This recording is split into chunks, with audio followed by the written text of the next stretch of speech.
If you've never driven Highway 47 through the coastal range after midnight, you don't really know what darkness is.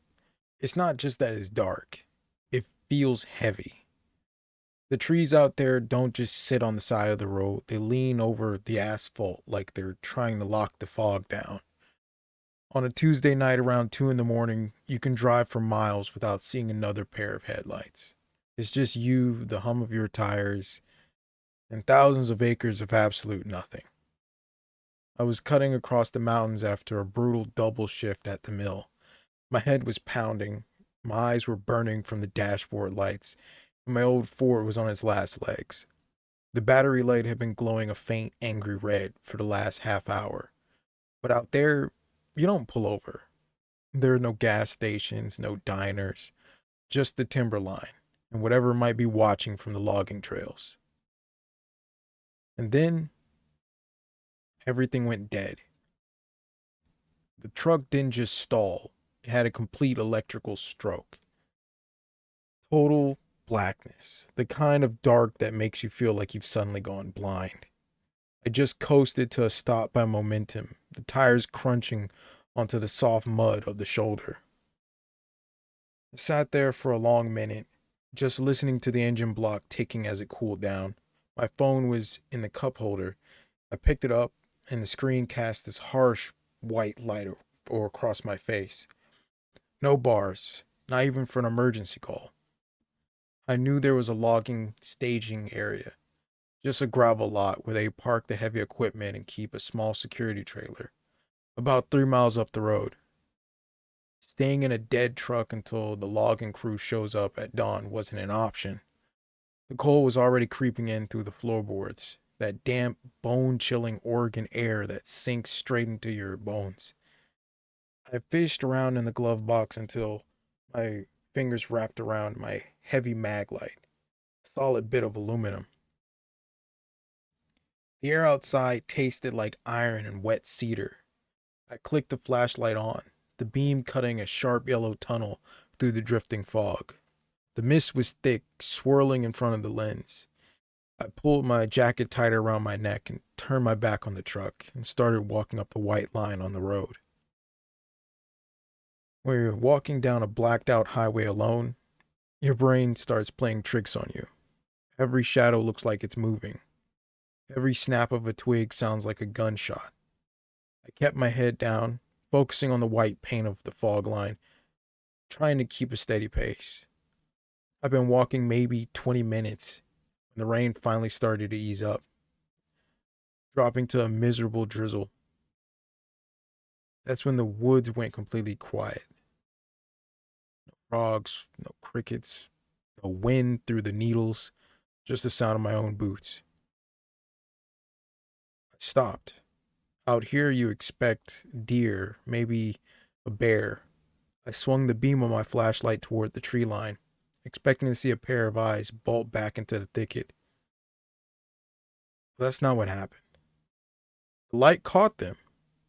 They were wide, pale, and set far apart on the sides of a head. A deer, a big white-tailed buck, standing just behind a thick patch of blackberry brambles. But something was wrong. My brain didn't register deer. It registered danger, pure instinctual fear. I held the light steady, and the details started coming apart. Its neck was wrong. It was too long. Easily 3 feet of gray hairless skin that wrinkled like an accordion when it shifted its weight. Its chest didn't taper down to its legs like a normal animal. It bulged out, heavy and muscular, looking more like a human torso than a deer. And it wasn't spooked, it was staring straight at me. Not with that blank, startled look wild animals get, but with absolute heavy attention. I took a slow step backward, my boots squelched in the mud. The second I moved, it moved. But it didn't run away. It stepped out of the brush and onto the heavy gravel shoulder. That's when the real panic set in. When it hit the gravel, I saw how it moved. A deer is supposed to be light on its feet and graceful, and this thing, it was clumsy but horribly fast. Its front legs didn't bend the right way. The knees locked out completely, snapping backward like a dog's hind legs with every single step. Its hooves didn't hit the ground cleanly. They dragged through the dirt, scraping long, wet grooves into the gravel shoulder. It kept its head perfectly level, tracking me with those wide, dead eyes while its body contorted and twitched violently underneath. It looked like something being pulled along by invisible strings, a broken puppet trying to remember how to walk. "Hey!" I yelled. My voice sounded thin, completely swallowed by the trees. "Get out of here! Go!" I shook the mag light, trying to flash the beam directly into its face to blind it, to make it turn around. It stopped dead. It was barely 15 feet away now. Right on the frayed edge of my flashlight beam, the fog rolled over its gray flanks. Then its joints started to pop. The hind legs began to straighten, stretching out and lengthening until the creature was towering over the road, easily 8 feet tall. The front legs slowed forward, dangling uselessly against his chest. The hooves at the end of them split right down the middle, turning into jagged, fleshy fingers that twitched in the cold air. And the worst thing of all, it unhinged its jaw. A deer's skull shouldn't be physically capable of opening that wide. The skin on its throat tore slightly, its lower jaw dropping all the way down to its neck, revealing row after row of flat, yellow, human-looking teeth covered in a dark, thick fluid. It didn't hiss. It didn't roar. It spoke. "Honey, did you lock the back door? Did you lock the door?" The voice didn't match the body. It was a woman's voice, but the tone was off. Completely flat, and coming out of that gaping black throat without his chest even moving was very, very terrifying. I froze. I couldn't breathe. "Check the oil. Needs a quart. Check the oil."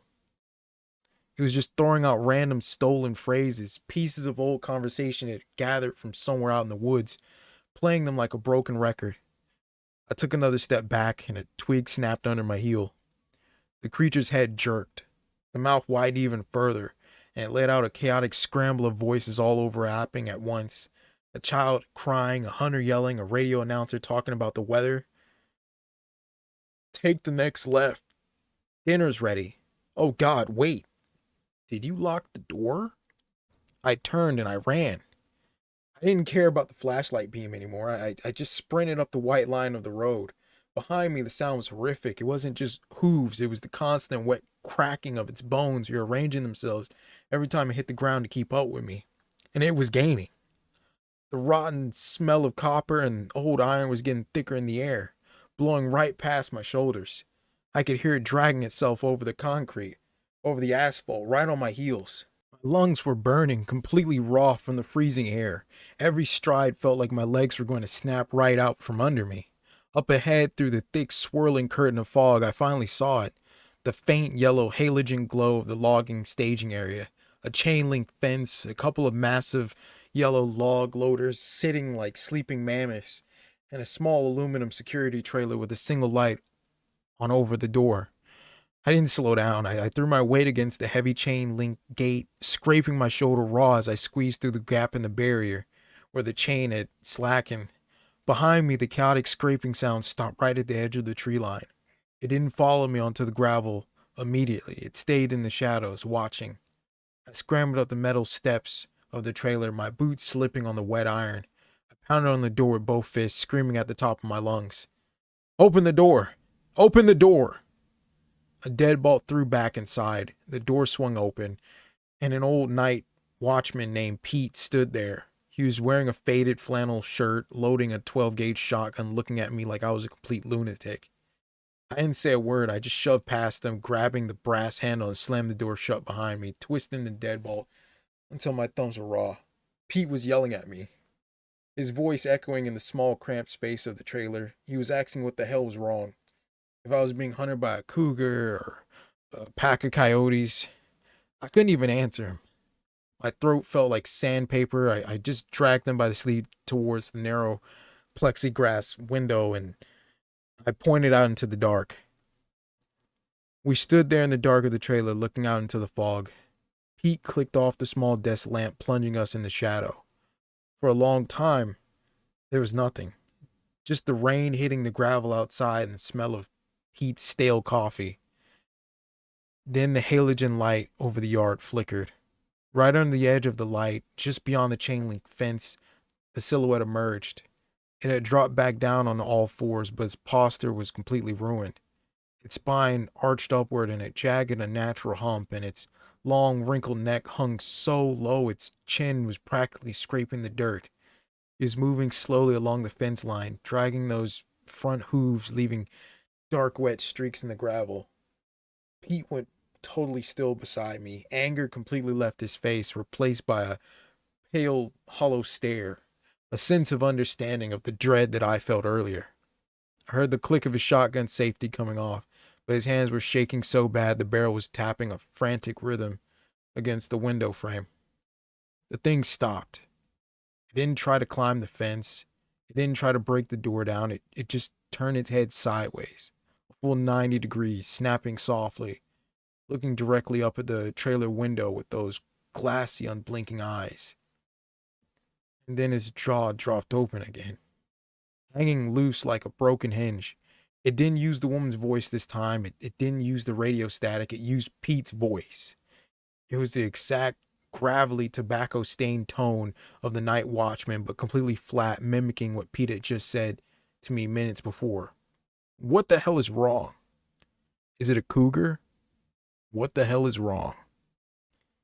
It repeated it 3 times, its throat bulging violently with every word while the rest of its body remained completely motionless. Pete let out a small choke sound in the back of his throat. The creature listened to that sound, tilted his head a little further, and then slowly turned around. Its backwards joint snapped softly in the quiet night as it melted back into the wall of Douglas firs, carrying Pete's voice with it into the dark. The rest of the night passed into a kind of waking nightmare. Neither of us spoke, neither of us slept. Pete sat on the edge of his small cot, the shotgun resting across his knees, staring fixedly at the door. I stayed by the window, my eyes straining against the graying fog until they throbbed. Every time a branch shifted outside or the aluminum trailer creaked in the wind, our chest tightened. We were just waiting for the sky to change. When dawn finally broke around 5:30, it didn't bring much light, just a heavy, dull gray that bled through the trees. The headlights of the first logging trucks began to roll into the staging area, their massive diesel engines roaring and shattering the silence of the mountains. Pete stood up, his joints popping. He looked 10 years older than he had last night. He didn't look at me as he put his shotgun away. He just whispered, "Let's go look." Pete and I walked down to the shoulder of Highway 47 where my truck had died. The old Ford was sitting there, cold, wet, and useless, looking like a gray tombstone on the side of the road. But it was what was around the truck that made my stomach drop. On the gravel shoulder stretching all the way from my driver's side door to the gate of the staging area were the tracks. They weren't deer prints. They were deep, jagged trenches dug into the mud, long parallel grooves where something heavy had dragged its limbs, and mixed in between those trenches were distinct overlapping prints of split, fleshy fingers pressing deep into the earth where the creature had stood upright. Right next to my truck door, the mud was completely torn up. It had stood there, right outside my window, pacing back and forth in circles while I was sitting inside trying to get my phone to work. I got my truck towed back to town that afternoon.